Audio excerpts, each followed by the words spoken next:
एक देश जिसका नाम अभी स्पेस एक्सप्लोरेशन में नया ही था, और उसी देश का एक फौजी जिन्हें खुद भी पता नहीं था कि वो इतिहास लिखने वाले हैं, जो आसमान से दिखते भारत को देख बोले, सारे जहां से अच्छा। पर क्या आप इस ग्लैमर के पीछे के 2 साल की रूथलेस ट्रेनिंग, इसके संघर्ष के बारे में जानते हैं, या वो पर्सनल ट्रेजेडी जिसका गम वो न जाने कैसे पी गए और बने हिंदुस्तान के अंतरिक्ष में जाने वाले पहले व्यक्ति? जी, ये है कहानी हमारे पहले कॉस्मोनॉट यानी एस्ट्रोनॉट की। This is the story of then squadron leader and now wing commander Rakesh Sharma.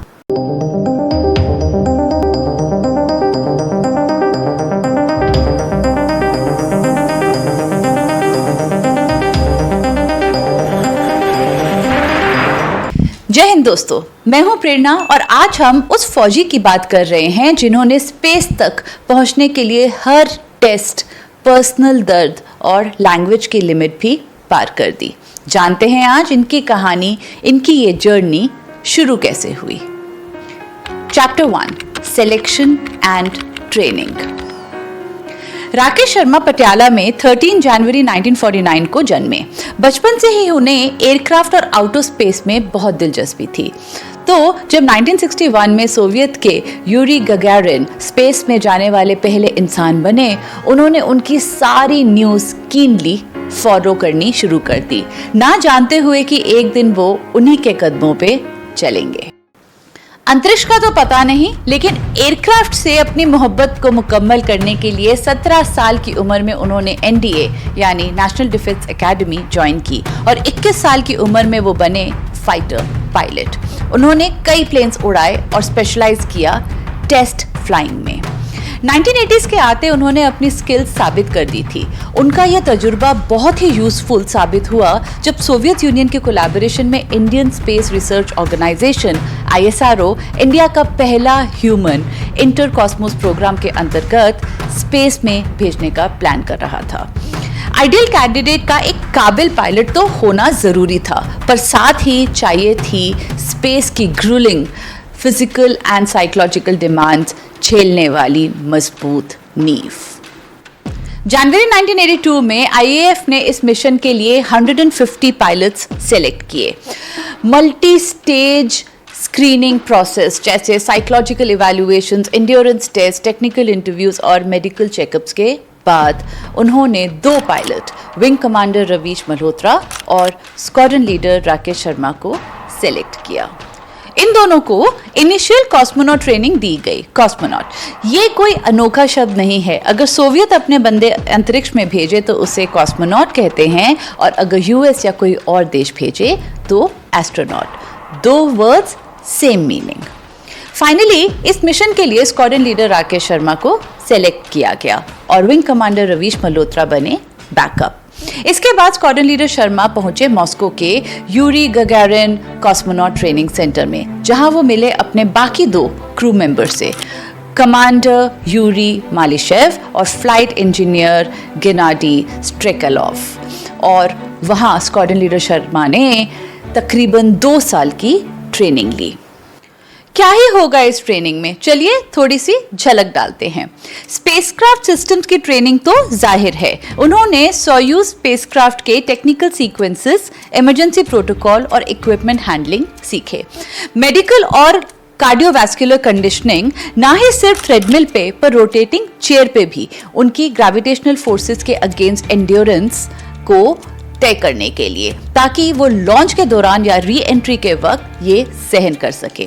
उनके लिए रशियन लैंग्वेज सीखना बहुत जरूरी था, क्योंकि सारी कम्युनिकेशन, इंस्ट्रक्शंस और स्पेस डायल्स एंड इक्विपमेंट सब रशियन में थे, और साथ ही उनके दूसरे 2 सोवियत कॉस्मोनॉट इंग्लिश नहीं जानते थे। उन्होंने रशियन में फंक्शनल फ्लुएंसी प्राप्त की। उन्हें जीरो ग्रेविटी सिमुलेशंस करवाए गए, माइक्रोग्रेविटी कंडीशन से फेमिलियराइज करने के लिए। पैराबोलिक फ्लाइट ट्रेनिंग, जहां शॉर्ट बर्स्ट में वेटलेसनेस महसूस होती है, उसके थ्रू लेके गए। एक्सट्रीम क्लाइमेट जैसे स्नोई फॉरेस्ट या डेजर्ट की सर्वाइवल ट्रेनिंग, ताकि अगर इमरजेंसी लैंडिंग किसी हॉस्टाइल टेरेन में हो तो सर्वाइव तो करना आना चाहिए ना।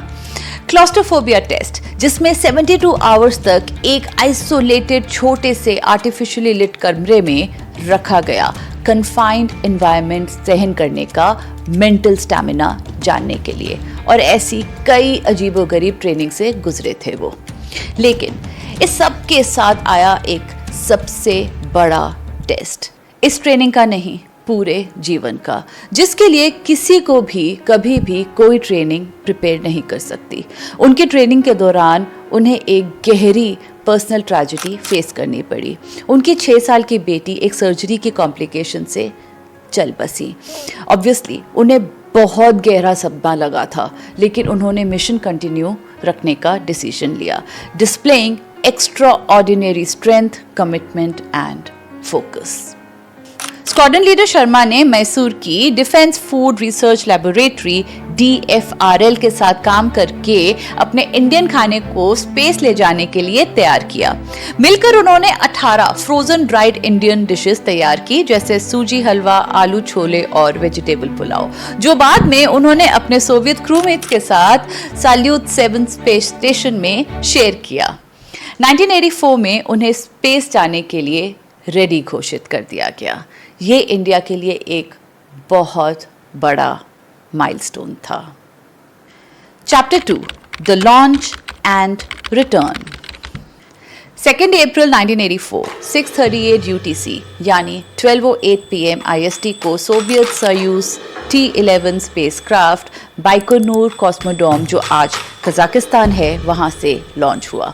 स्क्वाड्रन लीडर राकेश शर्मा अपने साथियों के साथ पृथ्वी के चक्कर लगाते सोवियत स्पेस स्टेशन साल्यूट 7 की ओर चले गए। कुछ 16 घंटों के बाद वो स्पेस स्टेशन पे डॉक हुए, जहां स्क्वाड्रन लीडर शर्मा ने 7 दिन 21 घंटे और 40 मिनट बिताए।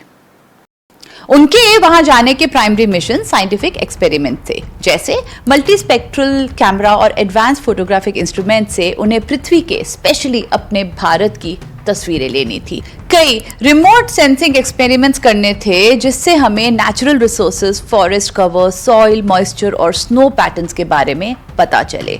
और जो इमेजेस उन्होंने कैप्चर की ना, वो 2 साल के एरियल सर्वे के डेटा के बराबर थी, जिन्हें बखूबी हमने यूज़ किया हमारी एग्रीकल्चरल प्लानिंग में। लाइफ साइंसेज और बायोमेडिकल स्टडीज में भी इनकी हेल्प हुई, जहां माइक्रोग्रेविटी का इम्पैक्ट ह्यूमन कार्डियोवैस्कुलर सिस्टम में मॉनिटर किया गया। मटेरियल साइंस एक्सपेरिमेंट्स भी किए गए, जहां देखा कि कैसे डिफरेंट मटेरियल्स वेटलेसनेस के दौरान बिहेव करते हैं। उन्होंने स्पेस में योगा भी की और देखा कि कैसे योगा स्पेस में स्पेस सिकनेस से लड़ने में और एक नए एनवायरनमेंट को मेंटली और फिजिकली अडेप्ट करने में हेल्प करता है। उनकी इस स्पेस योगा की सक्सेस के कारण आगे जाके कई साइंटिस्ट और वेलनेस एक्सपर्ट्स इस बारे में काफी दिलचस्पी दिखाने लगे। उन्होंने स्पेस स्टेशन में काफी सारी सिंबॉलिक चीजें भी कैरी की थी, जैसे राजघाट की मिट्टी, गांधी जी की तस्वीर, प्रेसिडेंट दयाल सिंह, इंदिरा गांधी और डिफेंस मिनिस्टर R वेंकटरमन के पोर्ट्रेट्स और हमारा तिरंगा। उस वक्त का सबसे ज्यादा यादगार मोमेंट वो है जब हमारी प्रधानमंत्री इंदिरा गांधी ने उनसे वीडियो कॉल पे पूछा कि ऊपर से भारत कैसा दिखता है आपको, तो हमारे इन प्राउड फौजी ने जवाब दिया कि वो बिना झिझक के कह सकते हैं कि सारे जहां से अच्छा। ऊपर से भारत कैसा दिखता है आपको? जी, मैं बगैर किसी झिझक के कह सकता हूँ कि सारे जहां से अच्छा। ये क्लिप टीवी पे दिखाई गई और आज भी जब हम इसे देखते हैं तो देश के प्रति प्रेम से आंखें भर आती हैं। 11 अप्रैल 1984 को उन सब ने सोयूज T-10 द्वारा स्पेस स्टेशन छोड़ धरती की तरफ अपनी वापसी शुरू की। ये कैप्सूल आर्कालिक, जो आज के कजाकिस्तान में है, वहां पे लैंड हुआ। स्क्वाड्रन लीडर शर्मा को वापस एक हीरो का वेलकम मिला और साथ ही मिला उन्हें देश का highest peace time military honour, Ashoka Chakra. और ये सम्मान उनके फेलो क्रू मेंबर्स को भी मिला, making Malyshev and Strekalov the only foreign recipients of this Indian gallantry award to date. आने वाले दिनों में स्क्वाड्रन लीडर शर्मा बहुत बिजी रहे। उन्होंने देश भर में press conference, school visit, parade, ceremonies और इवेंट्स अटेंड किए, लेकिन उनकी इस फेम के बावजूद उनके पैर धरती पे टिके रहे। उन्होंने कहा, it could have been anyone, it's like a lottery, मेरी लग गई। उसी दौर का मैं आपसे एक पर्सनल किस्सा भी शेयर करना चाहती हूं कि कैसे उस वक्त के स्क्वाड्रन लीडर राकेश शर्मा ने मेरा दिल तोड़ा था। जब वो स्पेस से वापस आए थे, मैं 9 साल की थी। तब मेरे डैड भी स्क्वाड्रन लीडर थे और जहां हम पोस्टेड थे वहां पे स्क्वाड्रन लीडर शर्मा के ऑनर में एक पार्टी होस्ट की गई थी। ऑब्वियसली पार्टी में लोग उनसे बातें कर उनके एक्सपीरियंसेस पूछ रहे थे। मेरे भी मन में एक सवाल था जो मैं उनसे पूछना चाहती थी। मैंने अपनी मम्मी को बताया तो ऑब्वियसली मम्मा ने मुझे सवाल पूछने के लिए बहुत एनकरेज किया। चलो, हौसला तो माँ ने दे दिया, लेकिन अब भी मेरे सामने एक दिक्कत थी। सवाल अंग्रेजी में कैसे पूछूं? उसका भी हल मेरी माँ ने दिया, मुझे मेरा सवाल इंग्लिश में बता के। तो मैंने अगले 5 से 10 मिनट तक उस पार्टी के लॉन्ग में चक्कर लगाते हुए उस लाइन को रटना शुरू कर दिया। अब जब मुझे यकीन हो गया कि मुझे वो लाइन याद हो गई है, मैंने बहुत सारी करेज गैदर की और उनके पास गई। Now came the third and final problem. उनकी attention अपनी एक बच्चे की तरफ लाके सवाल पूछना। When I reached near him, I realized it was very difficult to catch his attention, as obviously he was surrounded by so many people. फिर भी मैं सबके बीच गई और सारी लेडीज जिनसे वो घिरे हुए थे उनके साथ जाके खड़ी हो गई। Well, now that I think of it, he had a lot of women attention in that party. From what I remember, वो सिर्फ और सिर्फ लेडीज से ही encircled थे। Anyhow, being a young lady myself, I lifted my chin as high as I could, looked up to him and said, "Uncle, I want to ask you a question." And I must admit, he instantly looked at me and was super kind to take my question. And then came the moment when I asked him the most important question for me at that time. I said, "Uncle, did you enjoy going to space?" भाई, मुझे जानना था कि उन्हें इतने बड़े uncle को Star Trek जैसे कैप्टन स्पॉक बनके मजा आया कि नहीं। But what happened next just broke my heart as he and all the women around him started laughing at my question. I know, they were not laughing at me. They were perhaps laughing at the cuteness and innocence of the kid. And of course I know कि वो एक kiddo question था. But you know what? उस वक्त उस 9 साल की बच्ची के लिए the answer to that question was perhaps like the answer to string theory. यार, मैंने रट्टा लगाया था उस सवाल का। Anyways, in middle of feeling humiliated under all that laughter, I don't even remember what response he gave me.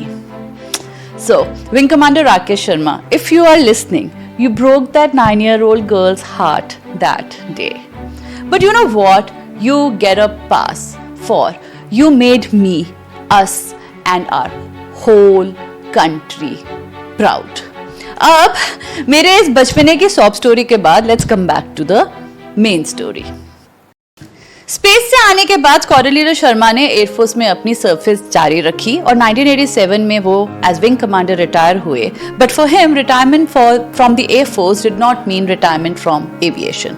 उसके बाद उन्होंने Hindustan aeronautics limited HAL join की एज चीफ टेस्ट पायलट, जहां वो MiG-21 और उसके जैसे कई सारे जहाज फ्लाई करते थे टेस्ट करने के लिए।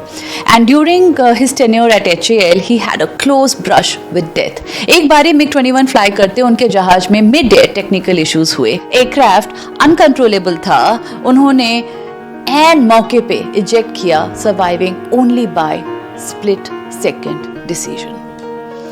1992 में HAL से रिटायरमेंट के बाद वो पब्लिक लाइफ से दूर कुन्नूर में जा सेटल हुए। एंड इंटरेस्टिंगली उनका घर फील्ड मार्शल सैम मानेकशॉ के घर के पास है। इमेजिन, इंडिया के 2 most decorated military officers as neighbours. चाहे wing commander Sharma public eye से दूर हो गए, लेकिन उनके स्पेस में जाने के कारण हमारे फ्यूचर स्पेस मिशंस में तेजी आ गई, जहां हमने कई सारे स्पेस मिशंस लॉन्च किए, जैसे Chandrayaan 1, 2 and 3, Mangalyaan, Aditya L1 and so many more. और फिर 2025 में वक्त आया हमारे दूसरे astronaut group captain Shubhanshu Shukla को स्पेस में भेजने का। लखनऊ में पैदा हुए आईएएफ के Su-30 MKI, MiG-29 जैगुआर और कई सारे जहाज़ों के टेस्ट पायलट होने के बाद अब वो बने भारत के दूसरे एस्ट्रोनॉट। जब मैं ये वीडियो बना रही हूँ तब ग्रुप कैप्टन शुभांशु शुक्ला 26 जून 2025 को ISS इंटरनेशनल स्पेस स्टेशन में डॉक कर चुके हैं और उनकी वापसी होने वाली है मिड जुलाई के करीब और शायद हो चुकी होगी जब ये वीडियो लाइव आए। उनका मिशन एक्सियम 4 सिर्फ एक साइंटिफिक अचीवमेंट नहीं है, वो एक ट्रिब्यूट भी है उस जर्नी को जो विंग कमांडर राकेश शर्मा ने 1984 में शुरू की थी, जिसकी मशाल आज ग्रुप कैप्टन शुक्ला आगे ले जा रहे हैं और यकीनन फ्यूचर में किसी और नई पीढ़ी के हाथ में थमाएंगे। इस आशा के साथ कि भारत स्पेस में अपनी प्रेजेंस बनाए रखे। अच्छा लगता है जब देश आगे बढ़ता है, जब हमारे हिंदुस्तानी देश का सर गर्व से ऊपर करते हैं और जब कोई आसमान में तारों के बीच पृथ्वी में अपने देश को देख कहता है सारे जहां से अच्छा।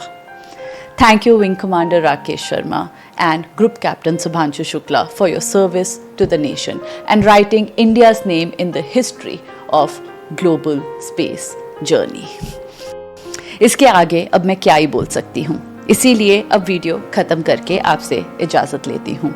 This is Prerna signing off from the journey behind. फिर मिलूंगी आपसे अगले हफ्ते एक और जर्नी के साथ। तब तक के लिए स्टे देसी, स्टे इंडियन।